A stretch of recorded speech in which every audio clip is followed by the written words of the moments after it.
Today I'm continuing my series on water bath canning, and I'm going to go over all the equipment you need to get started.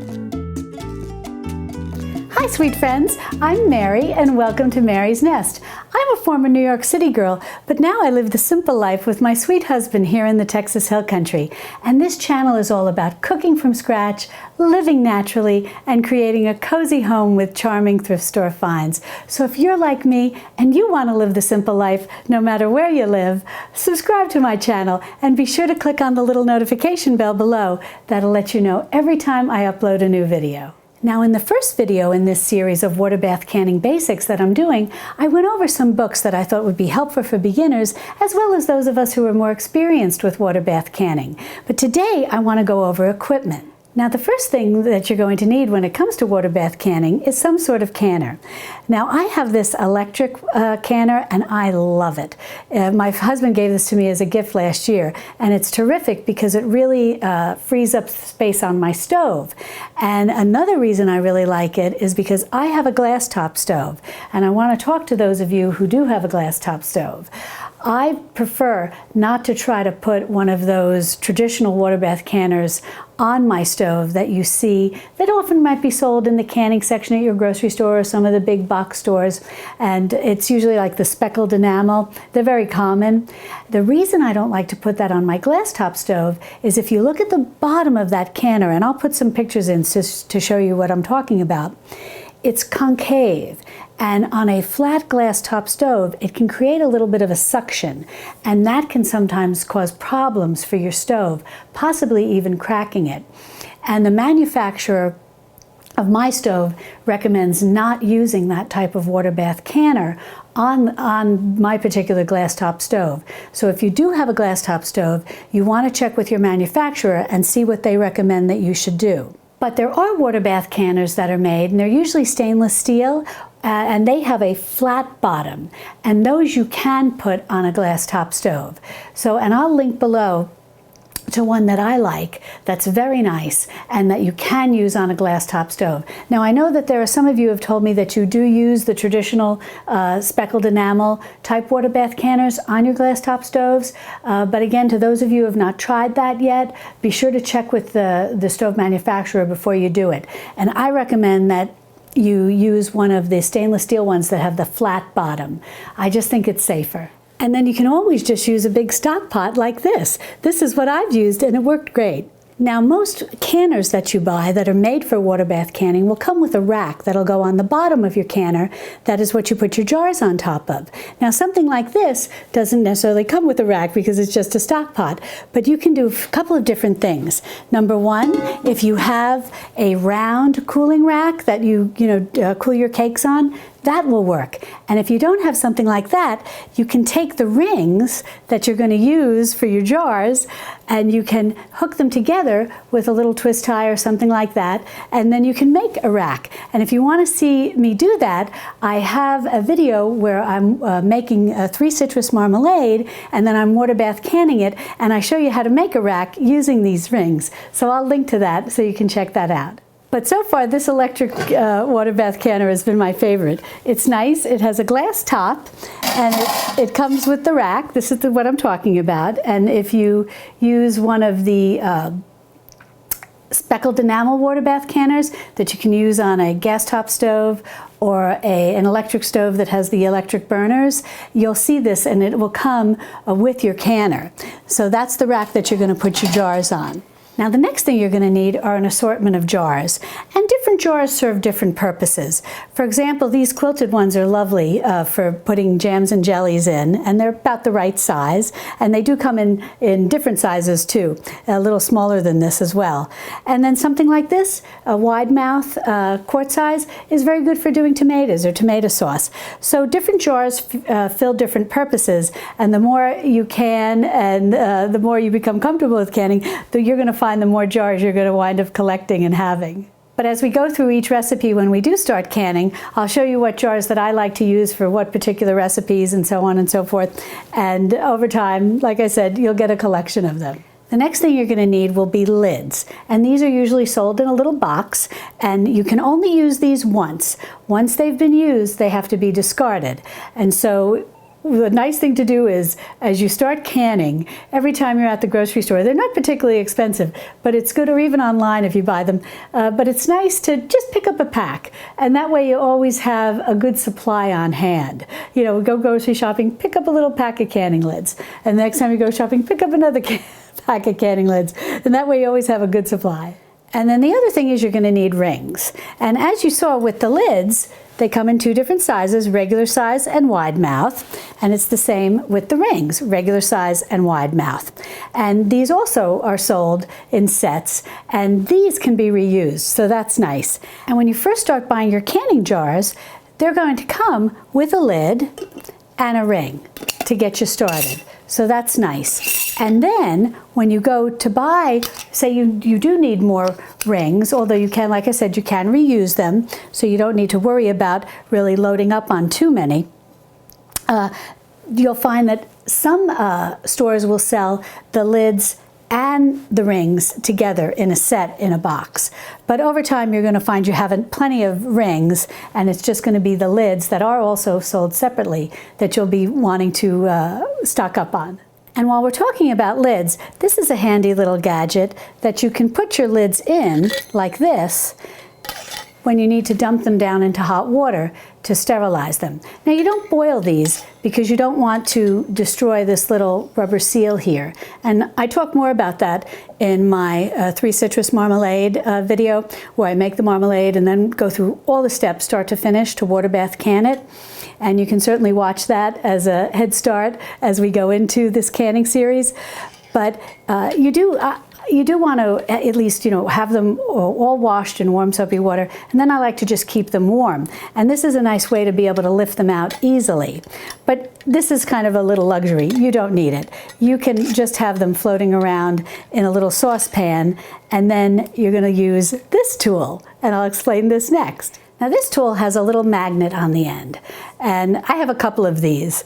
And all you do is imagine this is soaking in a pot of hot water. And if you want to see all of this in detail, you can go watch that video, which I've linked to in the iCard and in the description below, where I'm making the marmalade. But this has a little magnet, and see, it just sticks like that. And you can just pick it out of the warm water, put it right down onto your jar, and then release, and you're all set. So this is a very handy little thing. And the nice thing is, these are all relatively inexpensive little tools, so you're not making a big investment. And sometimes they even come in a little box set. And I'll be sure to put links in the description below where you can find all of these things and learn more about them. And you can certainly find them online, but be sure to shop in your grocery store and any of the big box stores that carry canning supplies, because they'll often go on sale, especially at the end of canning season. So that's a good time to buy to stock up for the following year. Now, certainly you can be canning all year long, like in the winter, I'm always making marmalades when citrus is in season. But you will find, for the most part, in the spring and the summer, that's when they usually have the biggest selection of canning equipment in various stores.